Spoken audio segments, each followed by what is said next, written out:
Bienvenidos todos aquellos amantes a lo que es el jazz. Yo soy Eduardo Núñez. Y Juan Alzate.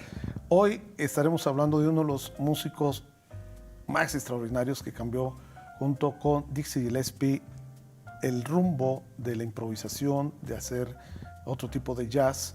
Y me refiero, sobre todo en el saxofón, a Charlie Parker. Claro, Charlie Parker, maestro. El gran maestro y que junto con Dizzy Gillespie se evolucionaron, ¿no? Mucho la forma de tocar y de improvisar, ¿no? Claro, ellos representaron en su momento como la juventud que había en los Estados Unidos durante los años 40 y 50, que era como una rebelión cultural con respecto al jazz. Ellos creían, como jóvenes, que el jazz estaba comercializando demasiado. Entonces la contracultura negra de ese momento, o afroamericana, pues llevó a los músicos, a los jóvenes músicos, a crear este estilo donde se abrevaba, además del blues y todo lo que tenía que ver con el jazz de su momento, tomaba mucho de la música contemporánea europea de su época. De hecho, Charlie Parker, que por cierto nació en 1920, en agosto, él era estudioso de la música de Stravinsky, y hay muchas historias al respecto de Charlie Parker con Stravinsky y su música, y eso influyó muchísimo en la forma de hacer el bebop, que bebop es como una onomatopeya de la quinta disminuida, bebop, bebop. Entonces de ahí viene ese nombre. No, y sobre todo que recordemos que el swing dominó una buena época muy importante. Se puede hablar uno de los inicios que marcaron la época del jazz, después de que surgió con el hot jazz y que viene toda esta corriente importante del swing con Louis Armstrong, después con el Big Band, estas grandes bandas que empezaron a crear un mercado muy interesante, donde inclusive Charlie Parker formó parte de estas bandas master, pero ellos realmente rompieron con toda esta estructura que se venía realizando con el swing, ¿no? Así es, además acuérdate que con el bebop, incluso en los lugares donde se tocaba bebop, era enfocado básicamente, ponían anuncios y decía, aquí no se baila, aquí se escucha. Entonces era como parte de este fenómeno. Pero también una de las características interesantes es que empezaron ya a generar patrones melódicos y rítmicos que generaron en nuevas formas de hacer el jazz, y sobre todo la escala bebop. Esa escala es fundamental, y su rearmonización, porque cambia el color del sonido. Ya no es nada más las notas naturales del acorde o los acordes muy diatónicos, sino ya se empiezan a alterar, ya se empiezan a cambiar, se empiezan a utilizar otra serie de notas que nosotros le llamamos extensiones armónicas, y esto causó un fenómeno tremendo en su época, además de que los temas, como pudieron escucharlo, muy complicados, con mucha rítmica, con muchas notas, y entonces eso es un reto para el improvisador, porque prácticamente el tema ya lo dijo todo. Entonces hay que recrear de una manera más interesante, y a partir de aquí es el jazz moderno, a partir de Charlie Parker y el bebop. No, y sobre todo que hablando de estas alteraciones, cuando mucho dentro del jazz llegamos a lo que era la 2/7, ¿no? Ahora empezamos a usar las novenas aumentadas, novenas disminuidas, las oncenas aumentadas, oncena, sí. Y sobre todo empezar a improvisar, ¿no? Que sí es un poco más complejo. Y hay algún dato muy interesante. Cuando pues, Charlie Parker no fue humillado, ¿te acuerdas? Sí, claro. Sí. Que le lanzaron el platillo, porque cuando estaba empezando, y hay que hacerle recordar a su público, ellos no fueron a estudiar al conservatorio de Moscú, ni ni a Juilliard, que París, no estaba en nada, ni a Berkeley. Nada, porque eran músicos que se hicieron ahí abajo, dentro de los, ¿cómo se llama? Los mismos lugares donde tocaban otros importantes músicos, y que ellos tomaron clases con ciertos maestros que eran en ese momento que andaban en el ambiente, y que cada uno, para poder desarrollar el jazz, tenía que escuchar, tenía que irse a tocar. ¿Y te acuerdas de esta anécdota cuando le aventaron el platillo? Sí, pues según esto la historia es que él era muy chico, muy joven, y fue a escuchar un jam session donde estaban tocando los grandes músicos de ese momento, y él, entre comillas, se atreve a pedir tocar un tema que es Body and Soul. Y entonces, que es un tema muy complicado, y se equivoca en el puente. Entonces hace tal desastre con el tema que el baterista, que era Joe Jones, que era el gran baterista de esa época en Kansas City, le avienta el platillo a él, cae al piso y todo el mundo se sorprende, y era un anuncio claro de que tenía que irse de ahí. Entonces esa humillación tan fuerte, él la utilizó a su favor, y empezó a ponerse a estudiar como nadie, como nunca, y entonces empezó a aprender mucho de armonía, la técnica del saxofón la desarrolló muchísimo, y el día que empieza a tocar en serio, cambió el rumbo del jazz. Sobre todo empezó a utilizar este tipo de escalas con una velocidad que antes no manejaban los saxofonistas. Ahorita tenían mucho la corriente de Lester Young, ¿no? Sí. Todos grandes músicos anteriores a él, y que él realmente llegó a cambiar el rumbo, a crear nuevos seguidores, porque no todos estaban de acuerdo con estas nuevas propuestas. Claro, ¿no? pero qué bueno que tocaste a Lester Young. Sí. Justamente Lester Young fue el primer saxofonista que empezó a utilizar estas extensiones, estos ritmos y demás, y él causó un furor enorme, pero mucho más tranquilo, más pausado, y el mismo Charlie Parker reconocía que él le robó mucho del lenguaje que hay en el jazz, o como lo tocaba Lester Young, y lo aplicó nada más que a mayor velocidad. Entonces, eso es lo que sucede en el jazz. Uno se roba, digamos, las ideas de otro, las toma para sí mismo y las convierte en parte del lenguaje, eso hace que cuando ustedes escuchen jazz, se reconozca, se está tocando jazz, ¿no? Porque viene de toda esa serie de lenguaje que se genera y que viene del bebop. No, y aparte de cuando fue humillado, que realmente hizo lo que muchas personas podemos hacer, hijo, ya me humillaron, ya no lo voy a tocar, y mejor tiro el saxofón o todo eso, tuvo ese coraje de decir, ok, pongo a estudiar, me pongo a ¿cómo se llama?, hacer cosas diferentes, a practicar, a investigar, que eso es lo que debemos recomendar a todos los jóvenes que están haciendo todo este estudio sobre lo que es el jazz, de que pues, el jazz es un lenguaje, sí es complejo, pero a la vez cuando se practica se puede llegar a ser muy sencillo, y hay que estudiar mucho, y sobre todo él lo hizo. Y también hay otra anécdota con esta cantante, que fue el primero que empezó él a utilizar este contracanto, el instrumento con la voz. ¿Te acuerdas de esta mujer que se volteó y le dijo, deja de estar haciendo... Si no recuerdo quién era la cantante, sí, pero el maestro de eso era Lester Young. Lester Young, el que acompañaba a Billie Holiday. Pero Parker, sí, claro, hacía demasiadas adornos, y seguro le causó problemas. Le causó molestia, le dijo, deja de estar haciendo ese tipo por no decir la palabra, lo que dijo ella. Pero bueno, estamos realmente hablando de este gran músico que vivió muy joven, bueno, tuvo una vida muy joven y muy intensamente, y que realmente lo llevó a la muerte demasiado joven, ¿no? Murió a los 35 años, en 1955, en marzo, y en su acta de defunción el médico puso que era un hombre de 66 años. De lo dañado que estaba. De lo dañado que estaba, de tanta heroína, de tanto alcohol, de tanto que él, ¿cómo se llama? Abusaba. Bien, vamos a escuchar un poco de música de él, ¿te parece? Claro que sí. Bueno.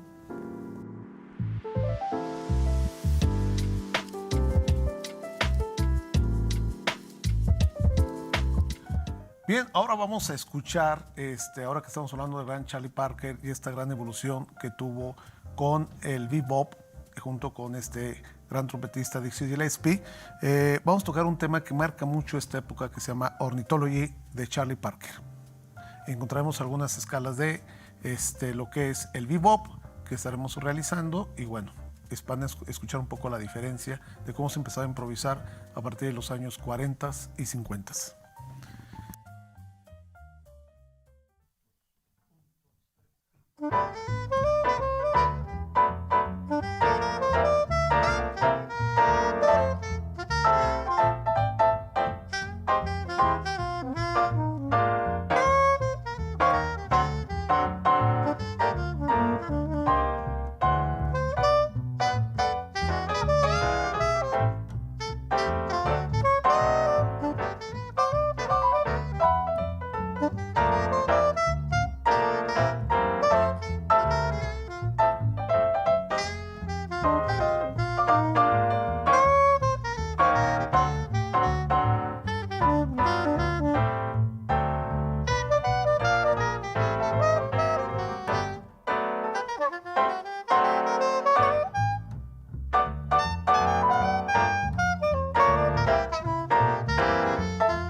Ya regresamos con ustedes después de haber interpretado Ornithology. Y fíjense que queremos comentar que lo que hacemos, lo hacemos en el momento.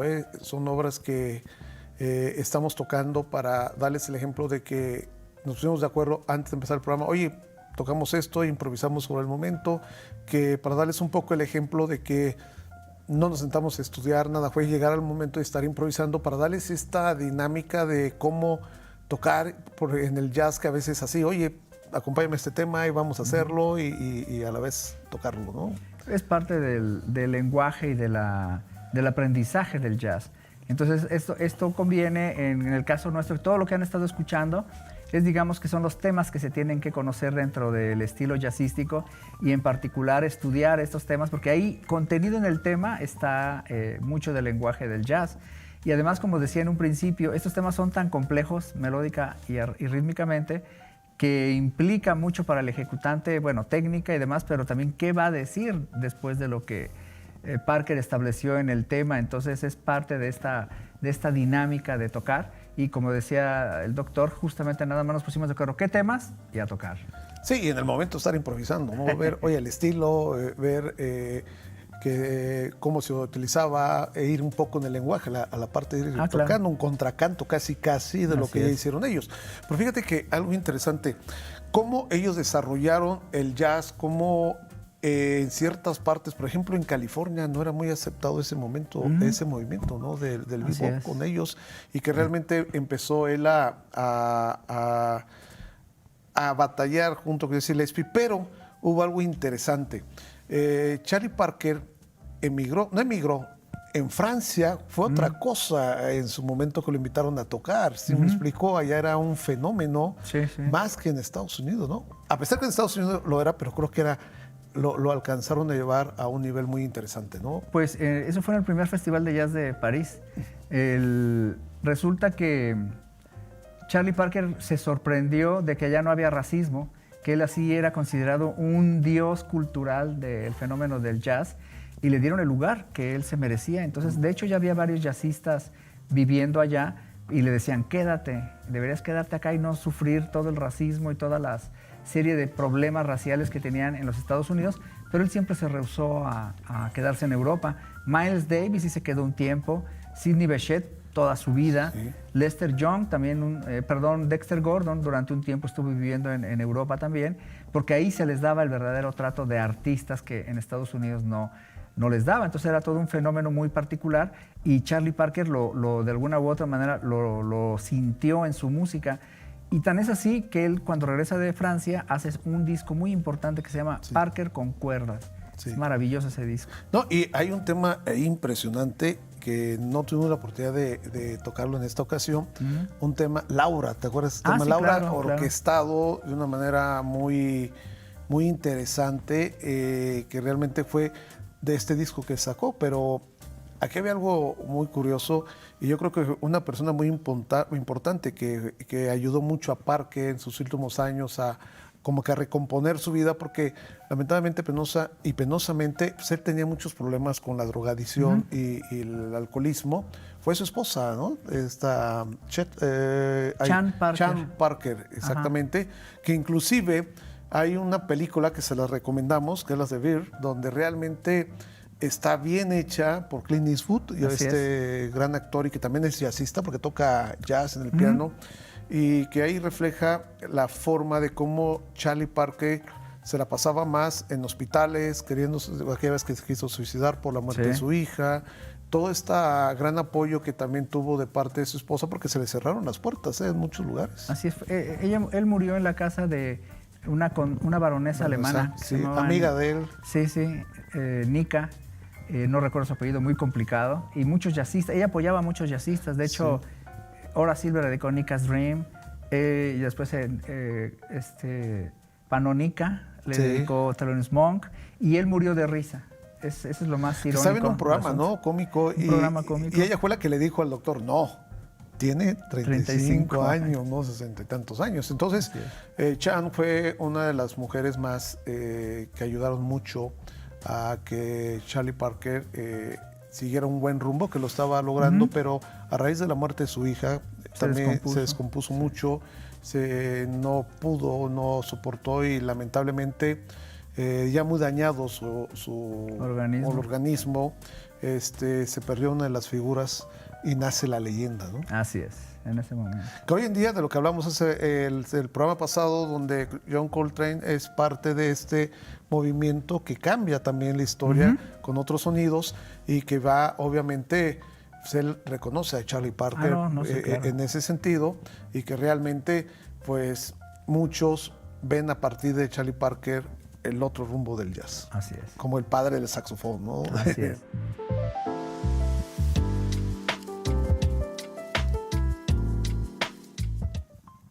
Bien, continuamos. Vamos a hacer un tema ahora de Charlie Parker que tomó de otro tema que existía Indiana, agarró la armonía e hizo un tema llamado Confirmación o Confirmation. Entonces espero que sea de su agrado.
Pues es hora de despedirnos. Les agradecemos a todos los amantes del jazz que hayan estado con nosotros en este su programa Entre Músicos y Jazz. Yo soy Eduardo. Y Juan Alzate. Muchas gracias.